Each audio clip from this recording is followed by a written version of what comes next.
مال و جائیداد عظمت صاحب کو ورثے میں ملی تھی۔ شادی سے پہلے مسز عظمت ایک برہم ہندو تھی، لیکن بعد میں اسلام کا مطالعہ کرنے کے بعد وہ مسلمان ہو گئی۔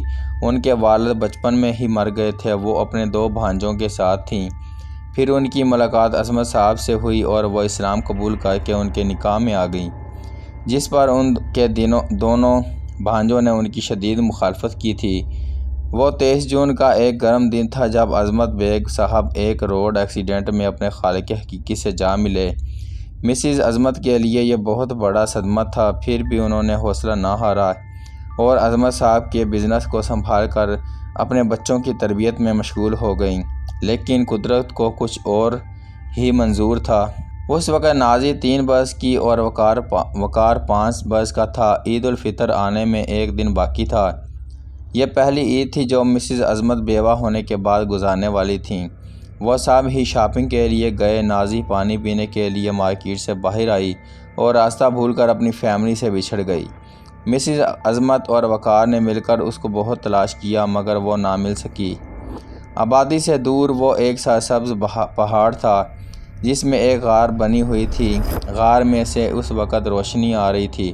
یہ روشنی اس آگ کی تھی جو اس وقت غار میں سونالی نے لگا رکھی تھی اور ایک انسان کو ایک منتر یاد کروا رہی تھی۔ اجیت تو کالا جادو سیکھ کر کیا کرے گا؟ سونالی نے پوچھا۔ مجھ سے زیادہ کالے جادو کی ماہر تو ہے، تو کیا کرے گی؟ اجیت نے جواب دینے کے بجائے اس سے سوال داغا۔ میں تو شیطان آقا کی داسی ہوں۔ میری زندگی کا ایک ہی مقصد ہے اپنا ماضی جاننا۔ میں یہ جاننا چاہتی ہوں کہ میری ماں کون ہے، کیا ہے، باپ کا کیا نام ہے۔ پرنتو اگر شیطان آقا نے مجھے یہ بات فراموش کرنے کی آگیا دی تو میں ان کی اس آگیا کا پالن کروں گی، کیونکہ میں نے جب سے ہوش سنبھالا ہے خود کو شیطان کی داسی ہی پایا ہے۔ میں شیطان دیوتا کی داسی ہوں اور میں اس کی سیوا کرنا چاہتی ہوں۔ ہاں، تیری وفاداری دیکھ کر ہی شیطان دیوتا تمہیں نئی نئی شکتیاں دیتا ہے۔ کل ہی اس نے تمہیں ہوا میں اڑنے کی شکتی سے نواز دیا ہے۔ ہاں اجیت، یہ تو میرے آقا کی کرپا ہے، وہ مجھ پر بہت وشواس کرتے ہیں۔ لگتا ہے تم کو امر ہونے کا طریقہ بھی ایک روز بتا دیں گے۔ ہاں اجیت، اگر میں امر ہو گئی تو دنیا کی ہر طرف میرے شیطان آقا کا ہی چرچا ہوگا اور میں اس دنیا کی حکومت کروں گی، اور اس طرح تو اپنا ماضی بھی جان پائے گی۔ اس نے سوال کیا۔ ہاں اجیت، میں اپنا ماضی بھی جان لوں گی۔ خیر چھوڑو، تم جاؤ، اب کافی رات ہو گئی ہے، سونالی نے کہا اور اجیت نکل پڑا۔ ڈیفنس میں 2 محل نما کوٹھیاں بالکل آمنے سامنے تھیں، ایک عظمت بیگ صاحب کی اور دوسری رام گوپال کی۔ رام گوپال نیا پاکستان آباد ہوا تھا۔ اس کی پتنی کا 2 برس پہلے دیہانت ہو گیا۔ اس کی 4 اولادیں تھیں۔ ایک بہن تھی جس کی اب تک شادی نہ ہو سکی تھی کیونکہ وہ ایک ذہنی مریضہ تھی اور اس کو پاگل خانے میں ایڈمٹ کروایا تھا۔ رام گوپال کے سب سے بڑے بیٹے کا نام ارجن روپال تھا، جو کہ ایک کامیاب ہارٹ سرجن تھا۔ اس کے علاوہ اس کا اپنا ذاتی ہسپتال تھا۔ اس کی پتنی کا نام رادھا تھا۔ رام گوپال کا چھوٹا بیٹا راج گوپال کالج میں BSc کرتا تھا۔ دونوں بھائیوں سے چھوٹی پریتی گوپال تھی جو کہ 2nd ایئر میں پڑھتی تھی۔ سب سے چھوٹا پردیپ تھا جو کہ بہت ہی شرارتی تھا۔ عظمت بیگ کا ایک ہی بیٹا تھا کامران۔ دونوں خاندانوں میں مذاہب کا فرق ہونے کی وجہ سے گہری دوستی تھی۔ کامران اور راج بیسٹ فرینڈ تھے۔ آج صبح سے ٹھنڈی ہوا چل رہی تھی، موسم بہت خوشگوار تھا۔ جب کامران نے راج کے گھر کی دوڑ بیل بجائی تو پریتی نے دروازہ کھولا تھا۔ کچھ لمحات ایک دوسرے کو دیکھتے دیکھتے گزر گئے۔ آپ کا تعارف؟ پریتی نے بولنے میں ابتدا کی۔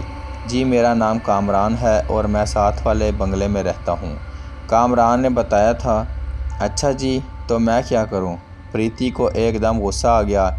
دراصل میں کامران بول نہ سکا۔ کیوں؟ آپ کیوں تشریف لائے ہیں، بتانا پسند کریں گے؟ پریتی نے سوال کیا۔ میں راج سے ملنے آیا ہوں، کامران بولا۔ وہ کیوں؟ پریتی نے غصے سے پوچھا۔ اس لیے کہ کامران نے اتنا ہی کہا تھا کہ راج ٹپک پڑا۔ اوئے کامران، کیا ہوا کیا کر رہا ہے تو ادھر؟ راج نے پوچھا۔ میں تم سے ملنے آیا تھا، کامران بولا۔ تو باہر کیوں کھڑا ہے، اندر آ جا، راج نے کہا اور اسے اندر لے آیا۔ پریتی حیرت سے دونوں کو دیکھتی رہ گئی۔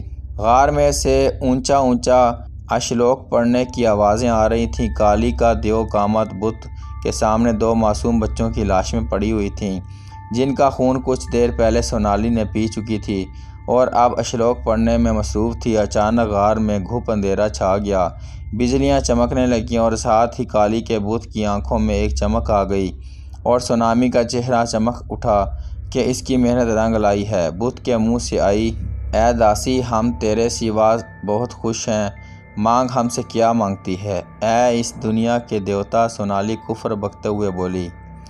سمندر، کائنات اور ہر شے کے مالک، اے میرے کالے اور شیطان آقا، میں اپنا ماضی جاننا چاہتی ہوں۔ مجھے وشواس ہے کہ آپ کوئی نہ کوئی اپائے ضرور نکالیں گے۔ اے چھوری، اس کے لیے تم کو بہت تپسیا کرنی پڑے گی۔ لگتا ہے تمہیں ٹھیک لالن پالن نہیں مل پائے، پرنتو تو نے ہماری بہت سیوا کی ہے، اس کارن ہم تجھے اس کا اپائے بتاتے ہیں۔ تجھے 40 نوجوانوں کی بلی دینی پڑے گی۔ خیال رکھنا کہ آخری نوجوان چاند کی 14 تاریخ کو 12 بجے پیدا ہوا ہو۔ یہ نوجوان روحانی قوتوں کا مالک ہے اور تمہارا اس سے مقابلہ بہت سخت ہوگا۔ اور اب ہم جا رہے ہیں۔ پریتی، تم یہاں ہو اور میں پورے کالج میں تم کو ڈھونڈ رہی ہوں۔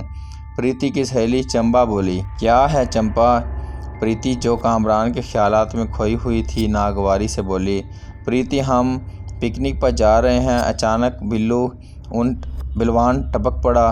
افواہ! اتنی خوشی کی خبر اس بلوان کے بچے نے ہی سنائی نہیں تھی۔ پریتی کو غصہ آ گیا۔ اگر تم یہ چاہتی ہو کہ یہ خوشی کی خبر میں تم کو سناؤں تو میں تم کو دوبارہ سنا دوں گا۔ راہل بھی ٹپک پڑا۔ بس کرو یار، چمپا غصے سے بولی، میں تم سب کا خون پی جاؤں گی اگر دوبارہ بولے تو پھر ایسا ہی ہوگا۔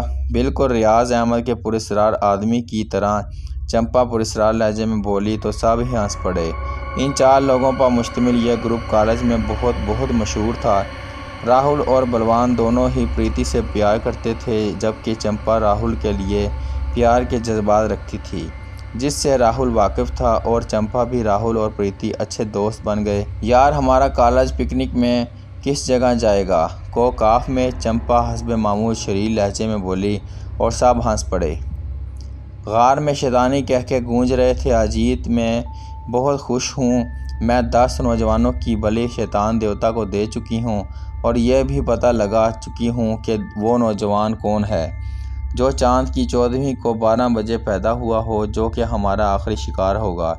میں اپنا ماضی جان لوں گی۔ سونالی نے خوشی سے کہا، کیا واقعی اگر تو اتنی خوش ہے تو میری ایک اچھا پوری کر دے گی؟ کچھ دنوں سے انسانی خون اور گوشت کے مزے نہ لے سکا، مجھے انسانی خون پلا دے۔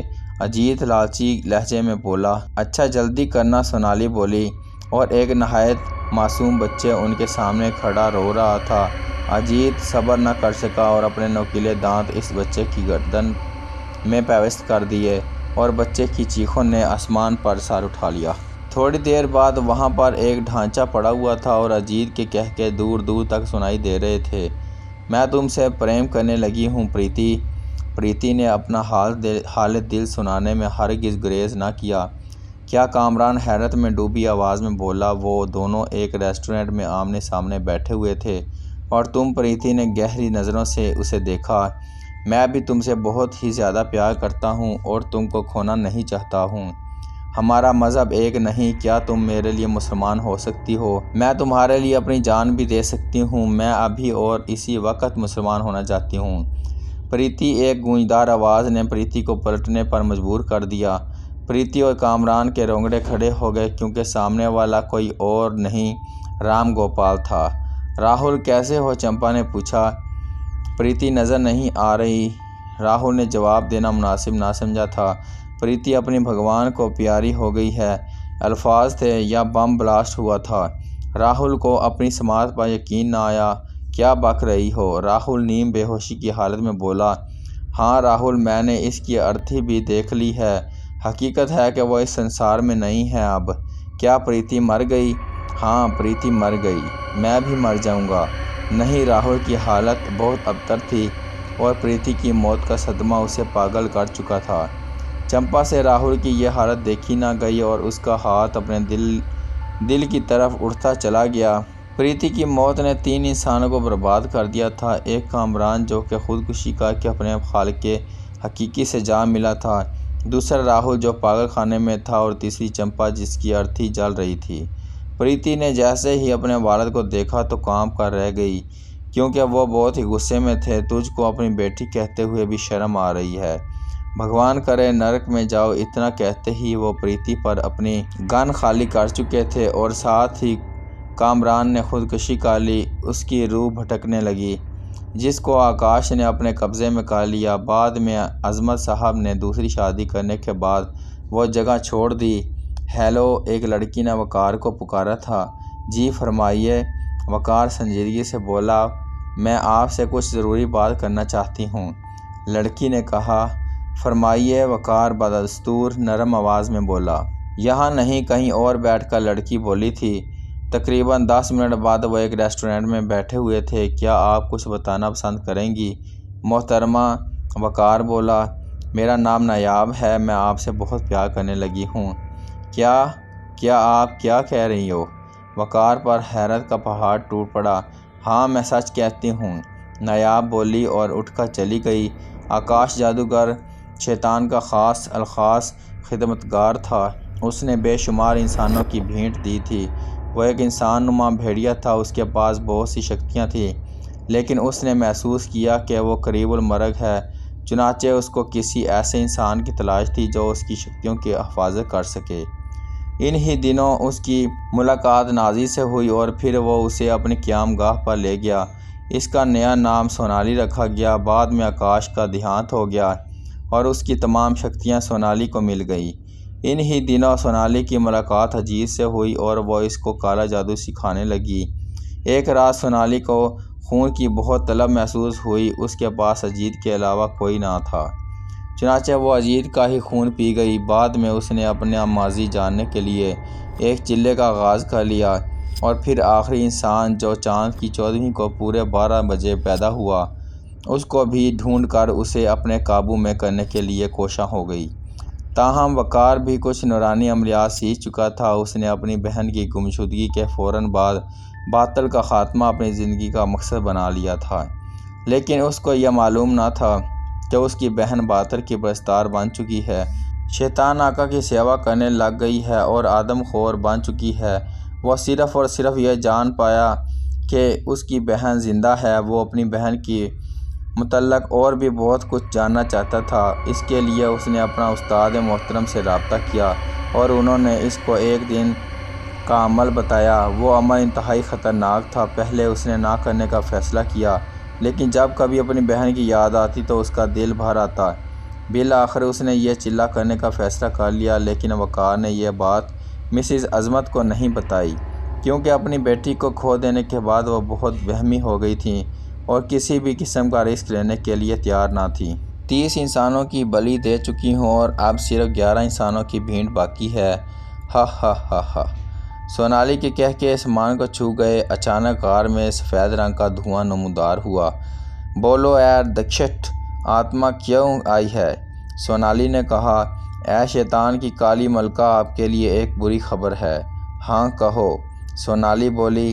وہ دراصل وہ مسئلہ یہ ہے، وقار ایک چلہ کرنا چاہتا ہے اور اپنی بہن کا پتہ چلانا چاہتا ہے، اس واسطے میں نے آپ کو زحمت دی ہے۔ کیسی بہن؟ سونالی نے حیرت سے پوچھا۔ وقار نے تو مجھے اس سے متعلق کچھ بھی نہیں بتایا۔ یعنی سونالی یعنی نایاب اور وقار آپس میں بہت فری ہو گئے تھے۔ کالی ملکہ، کہیں وہ چھوڑا آپ کی حقیقت جان تو نہیں لے گا؟ نہیں، مجھے ایسا نہیں لگتا۔ خیر، میں آج ہی وقار سے ملتی ہوں، اب تم جا سکتے ہو۔ اور سفید دھواں غائب ہو گیا۔ سونالی نے اسی وقت تالی بجائی تو ایک نہایت مکروہ چہرے والی چڑیل ظاہر ہوئی۔ اس کی صرف ایک آنکھ بھی تھی، ناک اور کانوں کا نام و نشان بھی نہ تھا۔ پورے جسم پر سنہرے بال اگے ہوئے تھے۔ یہ سونالی کی بہت ہی خاص طاقت تھی۔ مزاج چڑیل، فوراً ایک انسان کا بندوبست کرو۔ جو حکم آپ کا۔ تھوڑی ہی دیر بعد غار میں ایک نوجوان بے ہوش پڑا ہوا تھا، جو کہ کوئی اور نہیں بلوان تھا۔ وہ اسے اٹھا لائی تھی۔ ٹھیک ہے مزاج چڑیل، اب تم جا سکتی ہو، اور وہ غائب ہو گئی۔ سونالی نے جلدی سے بلوان کو کالی کے قدموں میں لٹایا اور اس کی گردن پر چھڑی پھیر دی۔ بلوان کی چیخیں آسمان کو چھونے لگیں اور اس کا جسم تڑپنے لگا۔ کچھ ہی دیر میں غار میں اندھیرا چھا گیا، اتنا اندھیرا کہ ہاتھ کو ہاتھ دکھائی نہ دے رہا تھا۔ صرف کالی کی آنکھوں سے روشنی پھوٹ رہی تھی، جس کی لو سے سونالی بلوان کا گوشت کھا رہی تھی، اور کچھ ہی دیر میں وہاں پر ایک ڈھانچے میں اضافہ ہو چکا تھا۔ ایک نہایت ہی مکروہ آواز سنائی دی، ہم نے تیری بلی قبول کر لی ہے، اے داسی، بول کیا چاہتی ہے تو؟ گرو جی، میں یہ جاننا چاہتی ہوں کہ وقار کس سلسلہ میں چلا کرنے والا ہے۔ یہ ہم نہیں بتا سکتے۔ اور سب کچھ پہلے جیسا ہو گیا، اور سونالی اپنی پہلی ناکامی پر غصے میں چیزیں توڑنے لگی۔ ماما، ناشتے کی ٹیبل پر اس نے مسز عظمت کو پکارا۔ بولو وقار، میں سن رہی ہوں۔ مسز عظمت بولی، ماما، کل رات کو بہت برف باری ہوئی، کیا آپ نے دیکھا تھا؟ وقار بولا، بیٹا، تم نے کوئی خواب دیکھا ہوگا، کل پوری رات جاگتی رہی، برف تو کیا، بارش کی ایک بوند بھی نہیں برسی تھی۔ کیا اسے اپنی سماعت پر یقین نہ آیا۔ رات کا واقعہ یاد آیا تو اس کے رونگٹے کھڑے ہو گئے، اسے اپنی بہادری پر رشک ہونے لگا۔ لیکن ایسا کیسے ہو سکتا ہے؟ دماغ اور دل کے درمیان ایک جنگ جاری تھی۔ اس کے ساتھ شب میں جو حیرت انگیز، خوفناک اور دہشت انگیز واقعات بیتے تھے، کیا وہ خواب تھے؟ لیکن نہیں، اس نے رات کو خود سب محسوس کیا تھا۔ سب سے اہم بات، اس نے روم میں شب میں بھیگنے والا لباس بھی موجود تھا، لیکن اس کی ماما کہہ رہی تھی کہ رات کو بارش بھی نہیں ہوئی۔ بیٹا کن خیالات میں گم ہو گئے؟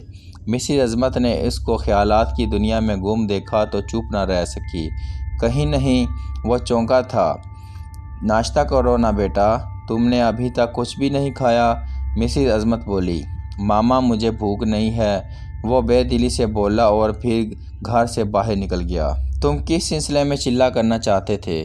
نایاب نے اس سے ملتے ہی پہلا سوال کیا۔ وہ دراصل میں ایک پری کو اپنے قابو میں کرنا چاہتا تھا، وقار نے بہانہ کھڑا کیا۔ اوکے، نایاب نے اطمینان کا سانس لیا۔ وہ سمجھی تھی کہ وقار اس کی حقیقت سے واقف ہو گیا ہے۔ کیا ہوا وقار؟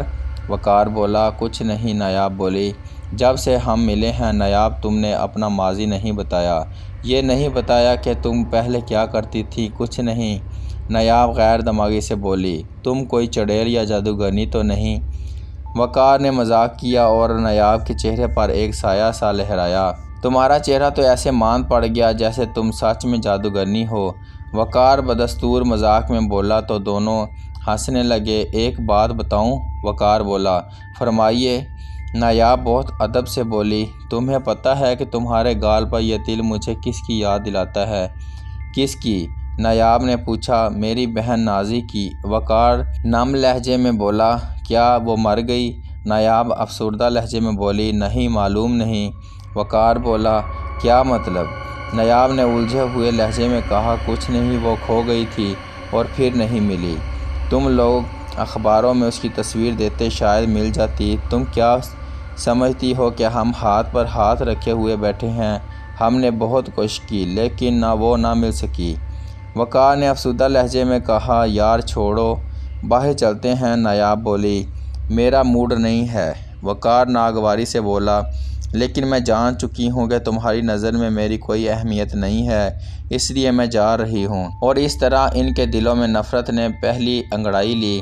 امام صاحب بہت ہی میٹھے اور پیارے انداز میں قرآن پاک کی تلاوت کر رہے تھے، اور ساتھ ساتھ ترجمہ بھی۔ ہر کوئی ان کی میٹھی آواز کے سحر میں کھویا ہوا تھا۔ وہ آخری آیات پڑھنے کے بعد اس کے ترجمے کر رہے تھے، ہم نے شیطانوں کو انہی کا رفیق بنایا جو ایمان نہیں رکھتے ہیں، اور جب کوئی بے حیائی کا کام کرتے ہیں تو کہتے ہیں کہ ہم نے اپنے بزرگوں کو اس طرح ہی کرتے ہوئے دیکھا ہے، اللہ نے ہی ہم کو یہی حکم دیا ہے۔ کہہ دو کہ اللہ بے حیائی کا کام کرنے کا حکم نہیں دیتا۔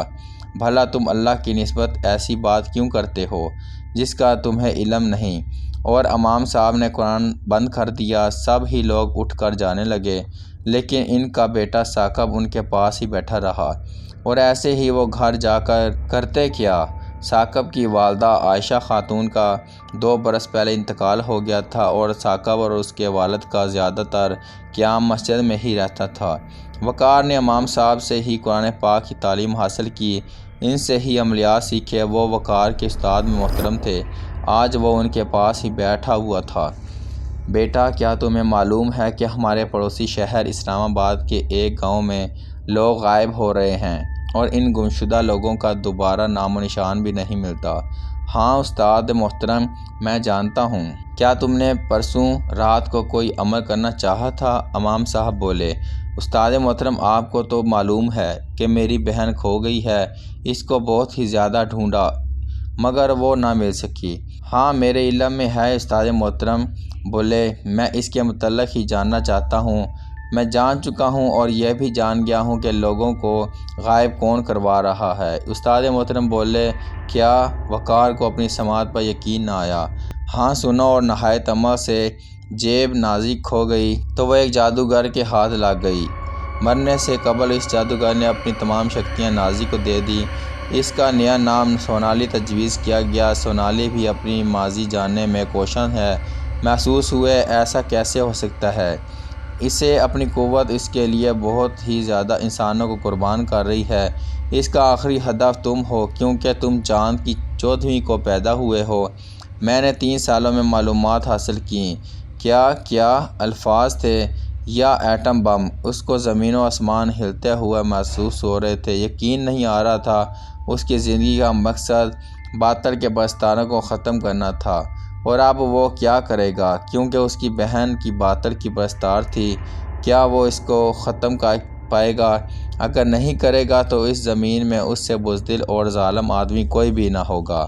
اس ماضی یاد آنے لگا جب اس نے خود سے اور استاد محترم سے ایک وعدہ کیا تھا، میں حق کا پرستار ہوں اور ہر حال میں شیطانوں کو شکست دوں گا، چاہے وہ میرے اپنے ہی کیوں نہ ہوں۔ قدرت نے اس کو ایک ایسے موڑ پر لا کھڑا کیا تھا جہاں آگے کنواں پیچھے کھائی۔ اسے کچھ بھی سمجھ نہیں آ رہا تھا کہ وہ کیا کرے، کیونکہ اس نے برسوں اپنی بہن کا انتظار کیا تھا، لیکن اب باطل کا خاتمہ اس کی زندگی کا مقصد بن چکا تھا۔ بیٹا، تم کیا سونالی کا خاتمہ کرو گے؟ بابا جی بولے، ہاں استاد محترم، میں اس کا خاتمہ ہر حال میں کروں گا۔ وہ پرعزم لہجے میں بولا، تم پھر ٹھیک ہے۔ یہاں سے مشرق کی طرف کالے پہاڑوں کی ایک غار ہے جہاں سونالی کا قیام ہے۔ تم فوراً اسے پہلے اس کا خاتمہ کرو تاکہ اس کے کرۂ ارض میں ایک ناسور کا خاتمہ ہو۔ ٹھیک ہے بابا جی، وقار بولا۔ وہ کالے پہاڑوں کے پاس پہنچ چکا تھا۔ اس کو غار دکھائی دی گئی۔ وہ اندر داخل ہوا تو اندر نایاب یا سونالی بیٹھی ہوئی تھی۔ غار میں ایک طرف انسانی ہڈیوں کا ڈھیر لگا ہوا تھا، تاہم سونالی کا چہرہ ویسا ہی تھا، ایک طرف کالی کا بت نصب تھا۔ وقار، تم یہاں؟ سونالی بولی، ہاں، میں تمہیں حیرت کیوں ہو رہی ہے؟ تم اپنا ماضی جاننا چاہتی ہو؟ ہاں، لیکن تم کیوں پوچھ رہے ہو؟ اس لیے کہ میں جان گیا ہوں، اور وقار نے اسے سب کچھ بتا دیا۔ کیا تم میرے بھائی ہو؟ وہ اس کے قریب ہوئی۔ پیچھے ہٹ جاؤ، تم میری بہن نہیں ہو، کیونکہ تم نے لاتعداد معصوموں انسانوں کا خون پیا ہے اور میں تم کو مارنے کے لیے آیا ہوں یہاں۔ ٹھیک ہے، تو تم یہی چاہتے ہو کہ میں مر جاؤں، تو مر جاؤں گی۔ اور سونالی نے چھری اٹھا کر اپنی نبض کاٹ لی اور نیچے گر کر تڑپنے لگی۔ وقار، میرے بھائی، گڈ بائے، وہ مسکراتے ہوئے بولی، اور پھر اس کی روح نے اس کے جسم کا ساتھ چھوڑ دیا اور وقار بے ساختہ رونے لگا۔ دوستو، اگر یہ کہانی آپ کو اچھی لگی ہو تو پلیز اپنی رائے کا اظہار ضرور کیجیے گا اور چینل کو سبسکرائب کریں اور دوستوں سے ساتھ شیئر کریں۔ شکریہ۔